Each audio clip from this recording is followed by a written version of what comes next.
All right. Very warm welcome to you, Akram Khan, and to Mavin Khoo. Thank you so much. I thought I'd begin this, conversation with a very powerful quote that I read this morning. It's by Maxime Legacy, and it says, "Bring your humanity to art, bring your art to humanity." For time immemorial, the arts and humanity have shared with each other an inextricable connection. The symbiotic nature of that relationship has had the power to transform and to heal. And then a pandemic comes by and forces us to wake up suddenly, startlingly, to all the inequalities that exist in our society, forces us to look a little beyond the world that we inhabit and at every single person who has a role, small or big, and who contributes to the ecosystem at large. Even as we grapple with the aftermath of the second wave, we need to recognize the further nexus that large crises like these unfurl, widening the divide between the haves and the have nots, the mainstream and the marginalized, the popular and the folk, the urban and the rural. What can we do? Become aware, be sensitive, read a little more, look around, beyond the cozy comfort of our lives. And when initiatives like Trespassing Humanity arrive literally on our devices without us having to do anything at all, we can take a moment off to acknowledge the work of a handful of artists who are doing their bit and become part of a larger movement that is committed to shrink the divide a little by little, making the cause of humanity one of our own. Trespassing Humanity unfurls as a film in 45 minutes from now and is a poetic offering of sorts of the arts for a cause. It is the collective coming together of the consciousness of brilliant, sensitive artists who believe in the larger good and unite to share their arts with the universe in the hope and faith that we, the viewers, will be responsible enough to acknowledge the offering with a donation. It is my privilege, really, to be in conversation with Akram Khan and Mavin Khoo. Mavin is also a dear friend, and I've had the privilege of interviewing Akram Khan many years ago when he was in Chennai. Trespassing Humanity is their project in collaboration with a host of other brilliant artists, Anushka Shankar, Nitin Soni, and our own very own TM Krishna. I've also been big fans of Akram Khan and Mavin Khoo's work because honestly, I mean, I'm not reading their bio because they really need no introduction, but their work really sparkles for me with beauty, empathy, vulnerability, honesty, and the essence of all things that truly make us human. So thank you, Akram and Mavin, yet again. And without much ado, after my rather long introduction, I'm going to dive straight in and ask one of you to firstly respond on the genesis of the idea and the title, because Trespassing Humanity is such a powerful title. Could one of you just talk a little bit about that? Well, I think the credit really for me goes to Mavin because I think TM Krishna, the the genius singer, that we all love, uh, and friends, other artist friends reached out to Mavin, and then Mavin reached out to me, asked me, what can we do? And really, it's a bringing together on really two people's shoulders. One of them is Mavin and one of them is Celine. Mhm. Um, there is a divide between talking and doing. Mavin and I have we're very close, like siblings, like brothers, who are bound by not mothers or fathers, but who are bound by principles, by the way we see art. That's how we are bound together. And we share very similar experiences and yet very, very different experiences. But one thing we both agree on is that there is a difference between speaking and doing, the action of it. And there's a huge divide in our society, in the world today, in our civilization, between speaking and doing. We may say something, but it doesn't mean we act upon it. So that's where really the title, Trespassing Humanity, in a sense, we talk about humanity, but I feel we need to trespass our own humanity because we're afraid that if we give our humanity away, if we share our humanity, or if we delve into humanity, perhaps we will be vulnerable.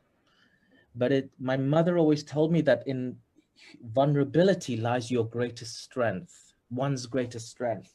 Right. What one thinks of as strength it's the exact opposite that is strong.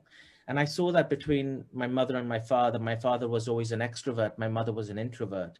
Right. She was the artist and he was not the artist, but he was very aggressive, very strong-headed, very patriarchal.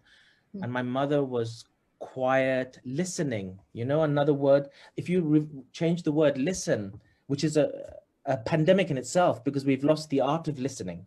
Yeah, But if absolutely. you change the configuration of the letters, it becomes silent. So really, listening happens when there is silence. But I think Mavin should add more because really this is his baby and he really brought us. I mean, I invited Nitin and Anushka, but it was Mavin who put the whole thing together, you know? Yeah.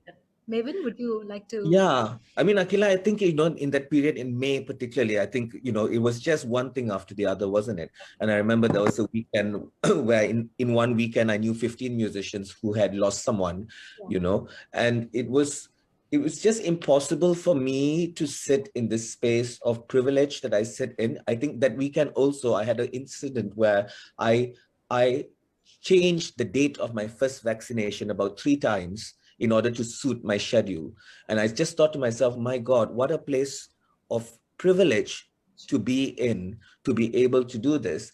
And, I also, I think being in the West, what has been interesting in the last year also has been that social inequality and social justice has become very prominent with things like Black Lives Matter, etc. So this idea is very strong at the moment. But as Akram said, it's what are we doing? Right. What are we actually doing about it, right? Is it just going and protesting, or are we actually doing something in the smallest of actions? And I think there was also something in me that felt a bit frustrated because we underestimate how much the world has taken from India consistently for centuries. Right. Imperialism is still very much evident. Right. And from culturally to philosophically, Right. the world makes trillions of dollars, right? From the commercialization of a yoga class to books on philosophy to Indian music to Indian dance, the list goes on, right? You just have to walk into any gym And and you have a yoga class that starts with the Surya Namaskaram, a badly pronounced Loka Samasta at the end, and an appropriated Namaste. And what are we doing to give back? Because all we've given back to India really is imperialist and colonialist ideas and McDonald's, right? So I just felt very frustrated as well. And the right. one thing that I have learned a lot working with Akram is how to perhaps channel that frustration poetically instead of just shouting about it. So it felt like we needed to do something, and he was so generous and so open. And it has been challenging to present this. We had a lot of obstacles, but I always feel it's divine grace when obstacles stand before you, because as we know, philosophically, it is working against the obstacles that allows for something beautiful to happen. So I think that is a good sign, really. Right. Maybe actually in the premise and the intent of trespassing humanity, there is a word that you both use, the creative spine of India, that you've drawn from as artists, and that has sort of that you've gone on to nourish with your training and imagination and experience. Why is it crucial? I thought of that metaphor of the spine, and I thought of why it is crucial for that spine and all the muscles and the nerves that surround it as well to be nourished. And if you were to apply that metaphor of the spine to the arts, then there is a large ecosystem that is supporting the arts, the artists that are on that marginalized artists that we completely choose to sort of not even like recognize. So I was thinking today of the spine and of the muscles and the nerves, and I feel like the spine is not going to be able to stand strong if we're going to not look after it or not nourish it. Would you like to talk a little bit about the creative spine? That expression really, really caught my attention. So I'd like you to comment on that as well. Mavin, Akram. Well, I think the spine, I'm fascinated by the spine actually, because many years ago, I've shared the story with Akram. I heard an interview, a live interview with Chandralekha, where and Chandralekha always talked about the spine being the most, the place of holding, the place of anchoring. And she was being interviewed by quite a well-known Western producer. And as it was a particular time when a lot of South Asians in the diaspora are kind of very reverent to any Western producer that came and kind of gave them opportunities. And Chandra sat in this interview and she turned around and she looked at him and she just went, "All of you are spineless." Right? And because, particularly with her work, she had that grounding and that anchoring. And, Chandralekha particularly talked about the necessity for that anchoring to be from the ground, right? From the ground.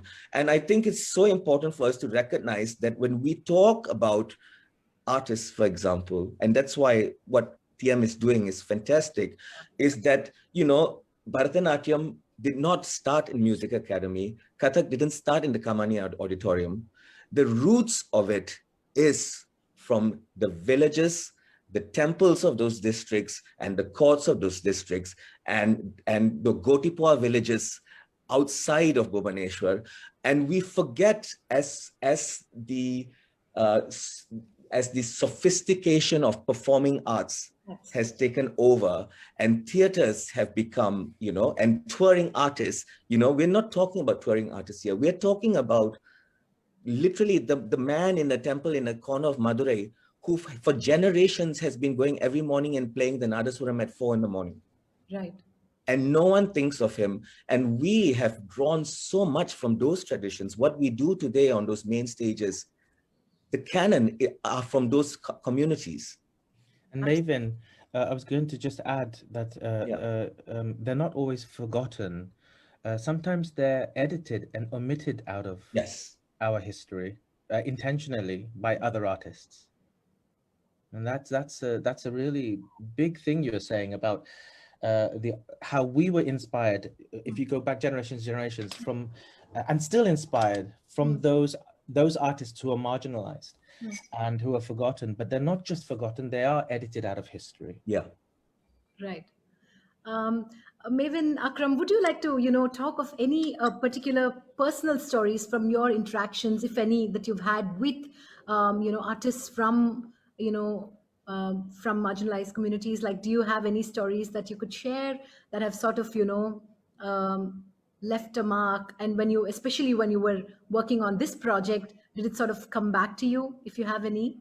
I mean, I think both of us had a kind of lot of conversations with people. I definitely had a lot of, when we talked about doing this project, I did want to speak to TM specifically because of the groundwork that he's been doing. And also to really get a sense, because at that point, media was very, very prominent in terms of coverage in urban cities.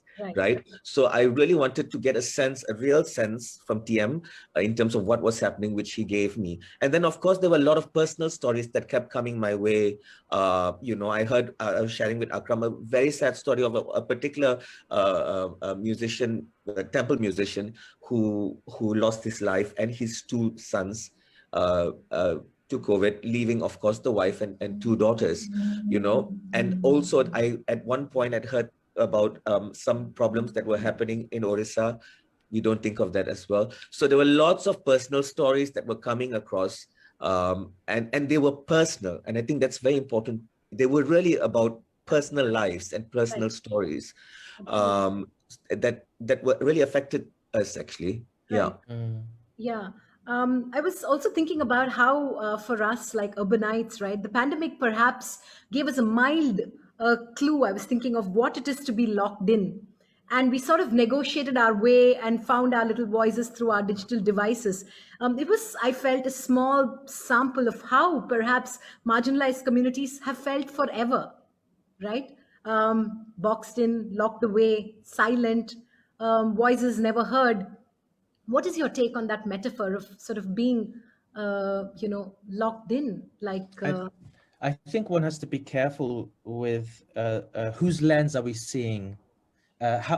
Whose lens are we trying to understand what locked in or being isolated means? Mavin, myself, and many others in the West and around the world are pretty much privileged to be isolated. People some people don't, a lot of people don't have choices to be locked in or isolated. So when, you know, friends of mine or people that I know complain about, even myself, I was complaining like, it's, you know, it's really horrible to be in isolation. And then, you know, somebody tells you a story and you suddenly have a perspective and context of what your version of isolation means and what it means for someone who cannot isolate, but needs to isolate. Absolutely. Yeah. You know, and isolation is a very strange thing, I think, because it really comes down to the reigning kind of economic system. Because the reigning economy, it's all designed around the economic system, isolation. So the reigning economic system was not only founded on isolation, it was also designed to produce isolation. So that's a very, very important thing that I read from a wonderful writer called Amitav Ghosh. So, you know, in a sense, the separation of the rich and the poor, it's not just an India problem or a Western problem, it's a global problem. And I think the biggest problem we have, one of the biggest, which has revealed itself through nature, is the notion that we do not seem to understand that we are guests on Earth. We're all guests. We do not own Earth. We, like other species, are guests. And as guests, you always behave respectfully, or hopefully respectfully, when you're in somebody else's house. Absolutely. But when it's your own house, there is a shift of ownership. And so I think we have to really change the way we see isolation and the way we see also our relationship to Earth. Right. No, that's such a powerful point, Akramji. Mavin, would you like to add to that? I just wanted to add, I think there's something so crucial here about this concept of privilege again. Because I think we really don't realize that for really marginalized communities, even the assumption to complain is not there. Right. Yeah. Right. Because there's such a kind of sense of just accepting it because it's been predestined for so long. Yeah.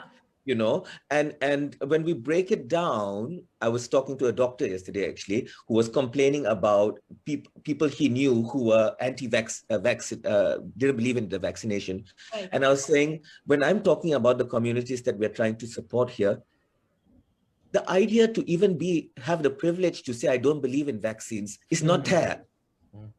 Doesn't even exist. Yeah. It doesn't even exist. Absolutely. And so I think it's really important for us consistently to be aware of this privilege to question, this privilege to assume, because I think in a lot of those communities, they don't have that. And also very important that we don't assume our privilege in kind of considering how we need to educate them. Right. Because I think that is another form of, you know, controlling again. Yeah.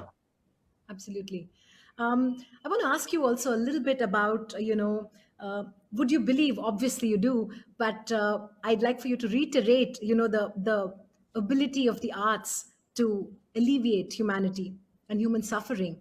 And what is the role that the audiences can play here? I want, because I often notice that, I think Akram spoke about doing, right? We're often, so many times we're watching stuff and just, enjoying great works of art and moving forward. But I feel like it's important for us audiences to start doing, right? I want you to talk a little bit about, what role and how can audiences participate in experiences like these to really sort of make join hands with artists to really, make a significant change. I think it's important to say that I feel strongly, I don't know how Mavin feels, it'd be interesting to hear Mavin.